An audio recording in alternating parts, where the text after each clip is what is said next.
Hello and welcome to another Frontline recap. We'll be looking at major events in the week around Russia and the war in Ukraine and discussing some of the Times Radio experts' analysis. Now, before we start on that, there are a couple of little news clips that I want to show you. The first one is Scott Bessent, the US Treasury Secretary, and what he's doing is he's making commentary about this minerals deal that the US and Ukraine have signed. But it's not quite the minerals deal. It's a US-Ukraine reconstruction investment fund that includes access to minerals that are still in the ground in Ukraine. And it's more than just rare earth minerals. It also includes oil and gas and exploitation in that.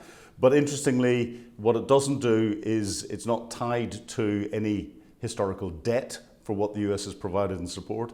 It gives Ukraine complete control over the assets that are under its soil, and it enables the United States to go out and try and seek other investors to come into the fund. And I find it fascinating that they've called it this reconstruction and investment fund. So it's looking post-conflict to the rebuilding of Ukraine. So this is an important announcement by Steve Bessent. We haven't heard, at time of recording, Donald Trump's readout and comment on that yet. Thanks to President Trump's tireless efforts to secure a lasting peace, I am glad to announce the signing of today's historic economic partnership agreement between the United States and Ukraine, establishing the United States-Ukraine Reconstruction Investment Fund. This partnership allows the United States to invest alongside Ukraine to unlock Ukraine's growth assets, mobilize American talent, capital, and governance standards that will improve Ukraine's investment climate and accelerate Ukraine's economic recovery. The Development Finance Corporation will participate and help to establish this fund in collaboration with the government of Ukraine. Today's agreement signals clearly to Russian leadership that the Trump administration is committed to a peace process centered on a free, sovereign, and prosperous Ukraine over the long term. It's time for this cruel and senseless war to end.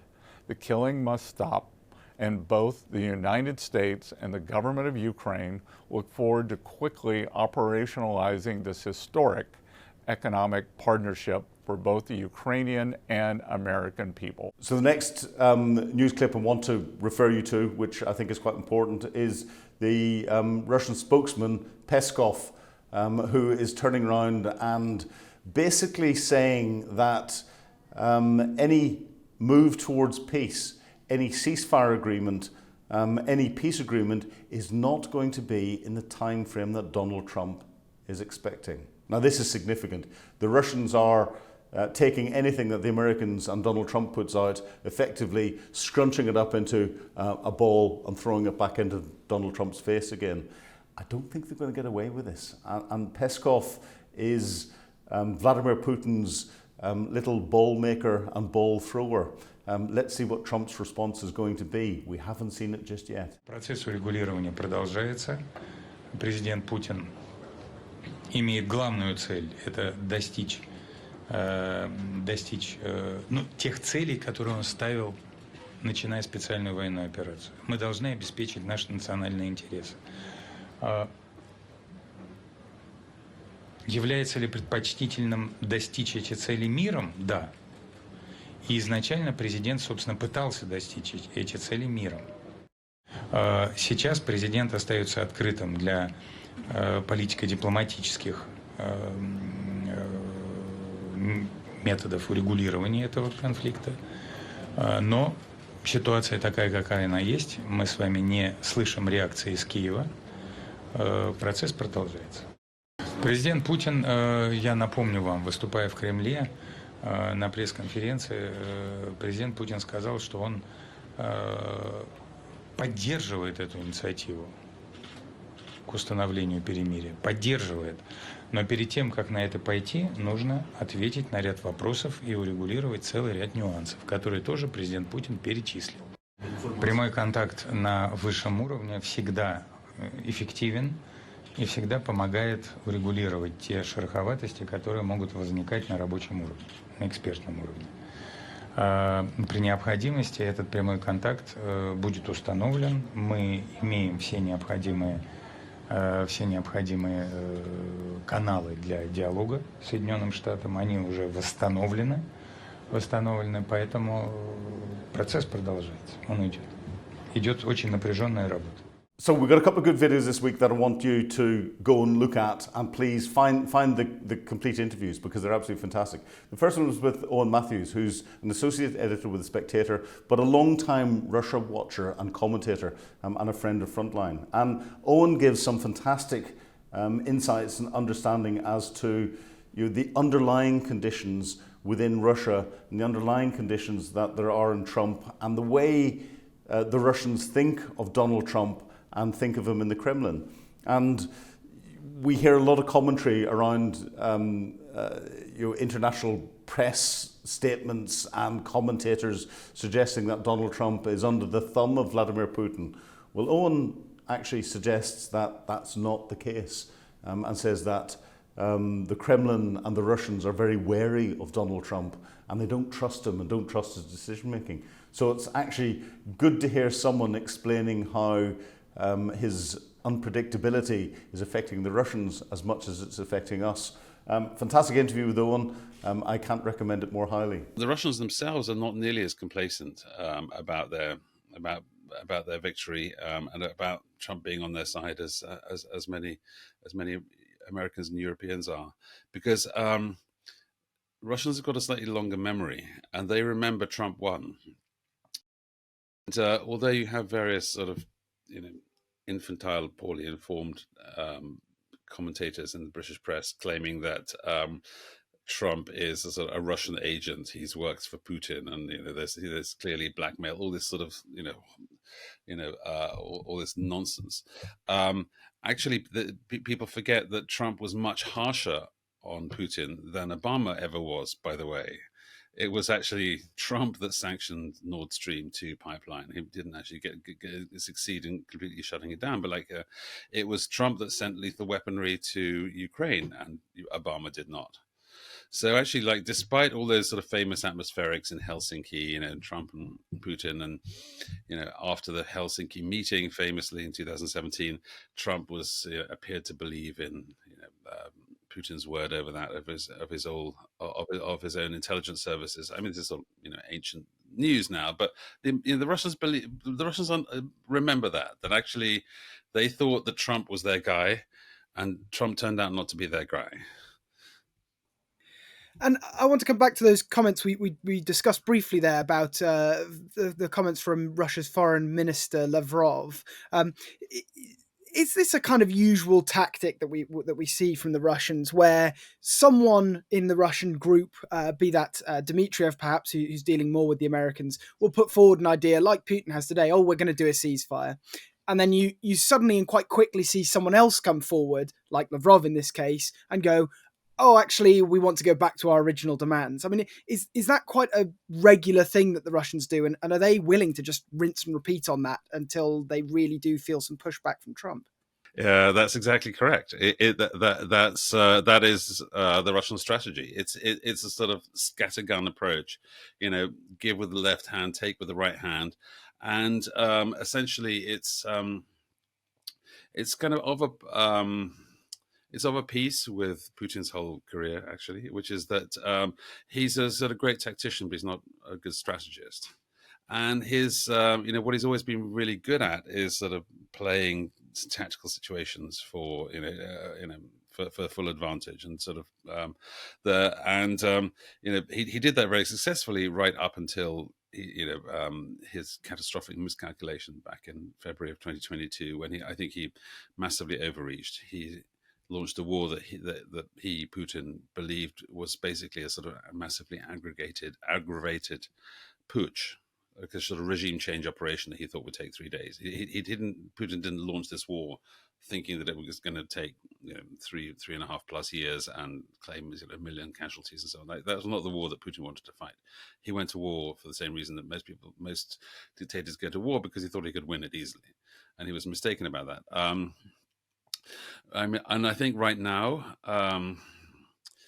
the key debate is, does Putin want peace? But I think that's kind of perhaps the wrong question. Putin just wants to wants whatever he can get away with. Right now, rationally, you and I might think, looking at sort of what our understanding of Putin's hand to be, we would think, Vlad, bank the win.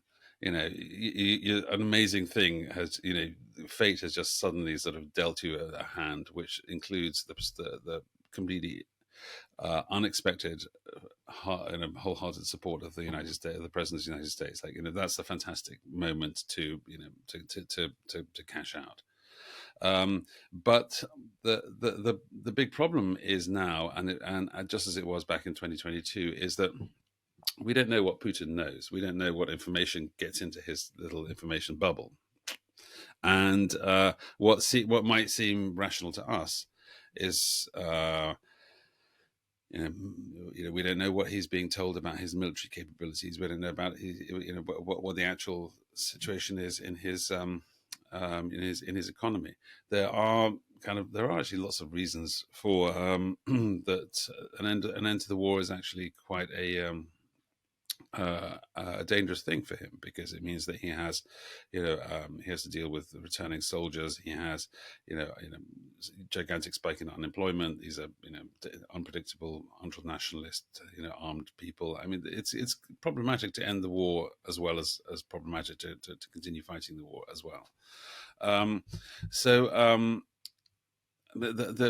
the real issue is, I think that he doesn't really have a strategy except to try and get as much as possible out of his opponents and out of their and out of the discord between the United States and Europe as he possibly can. And to that end, indeed, his strategy and his tactics are basically to sort of try and sort of two-track good cop and bad cop at the same time. The second interview that we've got today is with General Mick Ryan, and this was me interviewing General Mick Ryan. He's a former Australian military officer, army officer, who led the Australian Defence College, and he is a long-time Ukraine and Russian watcher, and his understanding of what is going on from a military political perspective is absolutely fascinating. And we drill into that. We get right into the detail of some of the military terminology that's used, looking at the differences between the tactical battle and the operational level battle and how they're linked, and why a lot of commentators focus on the movement of the front line and don't focus on the holistic side of what's going on. So he explains that in very good detail. But the one question that I do ask him and get a very clear answer from him about is whether the May Day parades that are coming up in Russia are a legitimate military target. And he quite clearly says and explains exactly why they are. So we have to see on the May Day parade whether the Ukrainians do recognise it as a military target and try and do something about it. And we have that discussion. I think there's a closing window of opportunity for both Russia and China. For China, it's been coming for some time. Xi's recognised that he probably only has until about 2030, because by then, countries like Japan and the United States will have more firmly focused on challenging the Chinese military coercion and aggression. And Putin's probably realised the same for a couple of reasons. One, the big aircraft carrier that is European defence spending is turning.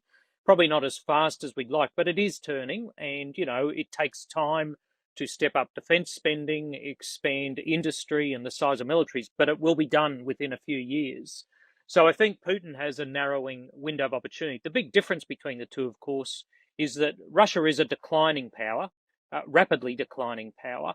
And so the correlation of forces, correlation of economies between Europe and Russia is changing. And Putin only has a couple of years before he's done in Ukraine and won't have the capacity to challenge what will be a vastly more capable European military. Now, looking at that capacity, whenever we see commentary on how the Ukraine war is going, very often commentators, and most of the time commentators turn around and measure it by the few hundred meters or few tens of meters that the front line has changed in the east, and forget the real successes that Ukraine has had in regaining thousands of square kilometers of territory that Russia had captured, and then holding the, on paper, second largest military capability in the world, you're virtually static for a period of time. Why do you think it is that commentators focus purely on this tactical level? Is it because there's a lack of understanding of how all the different elements of warfare come together? Yeah, I think there's a combination of reasons. Firstly, it's what they can measure, right? And there's a lot of old sayings about you measure what you can. So it is measurable.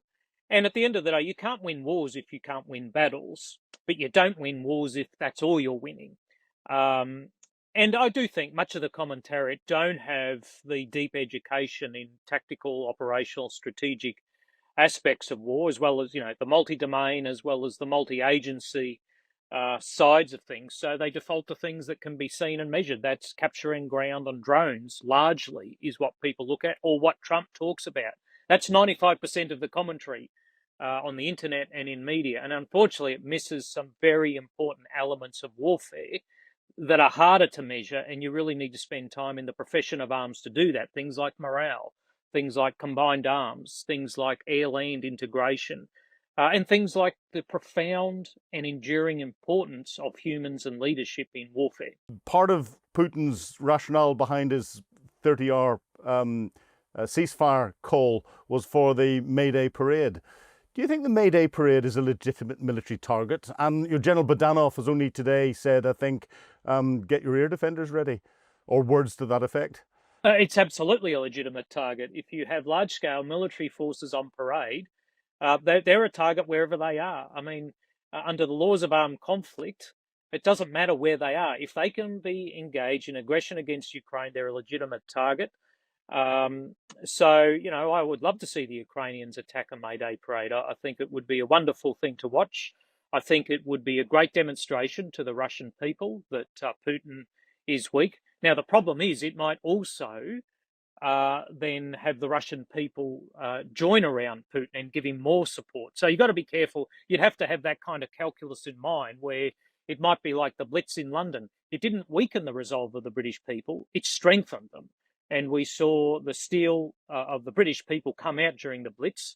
That's what you don't want to do by attacking a May Day parade. Well, it's interesting. I was asked this morning by Ukrainian television what I thought, and I said exactly as you said, it's a legitimate military target. However, I said, what if you're going to carry out an attack, do it on the build-up, the rehearsals and everything else. And whenever you've got the senior politicians and the old veterans that are there in the audience and everything else, actually, whilst it may still be legitimate, the optics of it would not be good, and therefore leave the parade itself alone. But there's plenty of forming up beforehand where you can actually disrupt the parade completely and almost make sure it never happens. Yeah, I mean, it's that old story: win every battles but lose the war. You could do it. You have to win the war and win the story of the war, and this would have a profound impact on the story of the war for Ukraine if they were to do this. But fortunately, there's more than enough other Russian targets out there, including these, munitions arsenals that as soon as the North Koreans ship 100 containers to them, the Ukrainians appear to be able to attack them pretty quickly, which, is having a significant impact on Russia's operational tempo in eastern Ukraine. So I can't recommend that interview more highly. But of course, all of them that we have through the week are worth you watching. Go on to Times Radio Frontline. Please click on all the videos, have a good look through. And if you've subscribed as a member, you can put your comments and ask questions below, which we'll answer. Thank you for watching. I'm Philip Ingram.